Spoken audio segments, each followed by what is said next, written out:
Senator Estrada.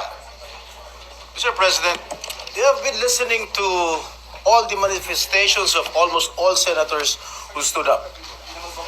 Mr. President, it has been 4 hours listening to several manifestations of our colleagues, and it is about time that we decide right away the pending motions before us. Mr. President, the Filipino people are watching. The Filipino people are listening. The Senate has to act, and the Senate has to act decisively. Thank you, Mr. President. Thank you, Mr. President. I move for the previous motion, Mr. President. On the motion of the Minority Leader, Senator Tito Soto, to lay on the table the motion of Senator Rodante Marcoleta. Is there any objection to the motion of the Majority Leader for the Senate? What is the pleasure of the Minority Floor Leader? Mr. President, I move for a nominal vote. The Chair has every intention of doing that, Your Honor. There is a motion to vote on the motion of Senator Soto to lay on the table the motion of Senator Marcoleta pertaining to the articles of impeachment vis-a-vis and in light of the Supreme Court decision of July 25, 2025. To explain, a yes, affirmative, or aye vote supports the motion of the Honorable Minority Leader, and it therefore means that we will not act on the motion of Senator Marcoleta today. A nay vote, a no vote, means that the motion of Senator Marcoleta will not be laid on the table and that we will act and vote upon it today. Senator Lacson? Later on, we'll know the amendment. Senator Lacson, so that it's on the record, please. So you're only referring, Mr. President, to the motion to dismiss? No, motion to table. Just the motion to table. Just the motion to table, Your Honor, because we are not yet there.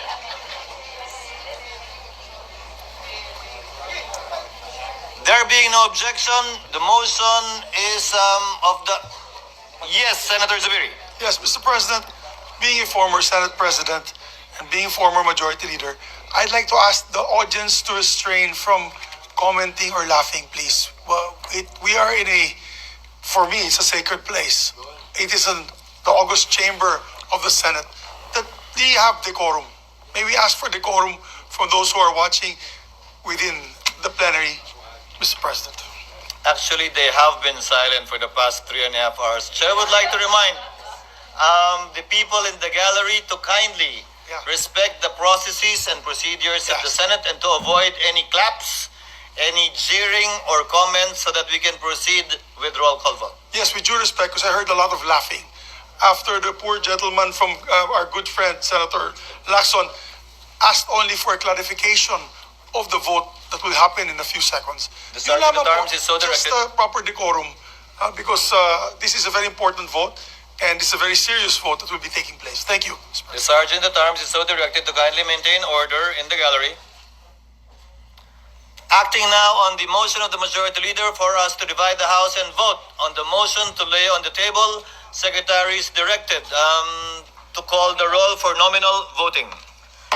Roll call vote. The Honorable Senator Aquino. Senator Cayetano Alan. Senator Cayetano Pia. Senator De La Rosa. Senator Ejercito. Senator Estrada. Senator Gatchalian. Senator Go. Senator Ontiveros. Senator Lacson. Senator Lapid.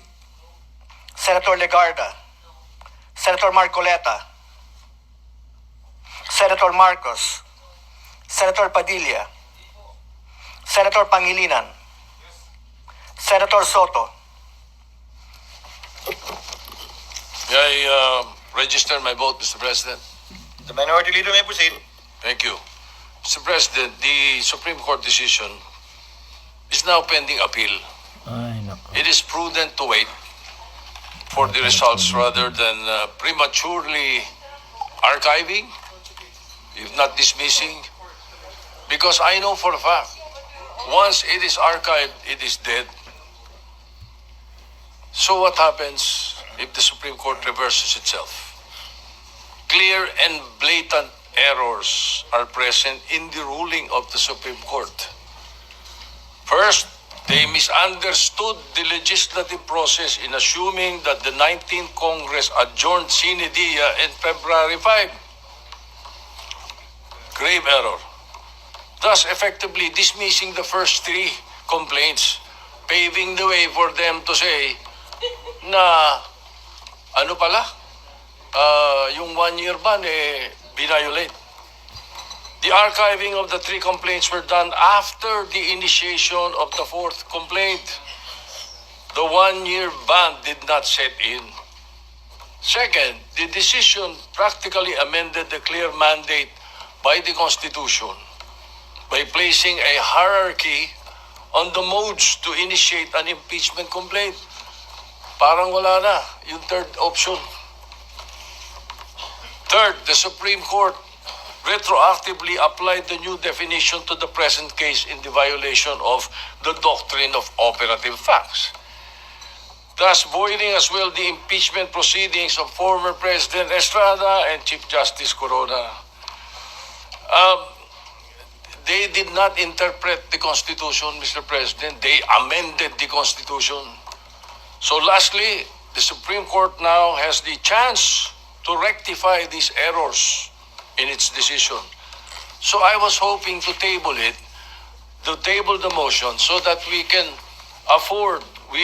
let us afford them this opportunity for the benefit of future impeachment processes and to uphold the clear mandate of the 1987 Constitution. All we needed to do was wait a little. And so I will have to register a yes vote. I know it will be a vote in the minority, but I've always voted in the minority in many issues in the Senate since 1992 up to the present. Always prayed I was wrong. Unfortunately, I was always right. My God have mercy on your decision. I vote yes. Noted. Secretary will please continue.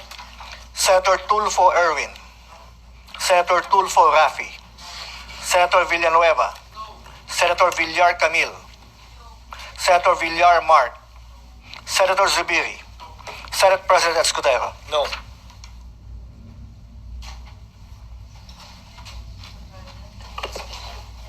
Pwedeng mag-explain ng boto.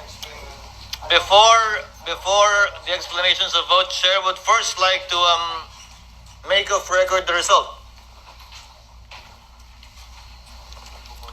With 5 affirmative votes, 19 negative votes, the motion to table the motion of Senator Marcoleta is lost. Lost. Soto. Sorry, Senator Soto is lost. No, he said the motion to table the motion of Senator Marcoleta is lost. Yes.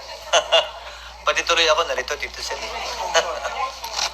Mr. President, Senator Villanueva. if I may, Mr. President, and to go back to the first motion raised by Senator Marcoleta, if I may be allowed, Mr. President, to amend, Mr. President, the motion, Mr. President. The gentleman may proceed with the permission of Senator Marcoleta. Mr. President, adhering to the immediately executory decision rendered by the Supreme Court en banc on 25 of July 2025, which held, among others, the articles of impeachment are null and void ab initio, and that the Senate did not acquire jurisdiction over the same. I move to transfer the articles of impeachment in relation to case number 002-2011 entitled in the matter of the impeachment trial of Vice President Sara Zimmerman Duterte to the archives. I so move, Mr. President. What does Senator Marcoleta say? I accept, Mr. President. There is a motion as enunciated by the minority floor leader.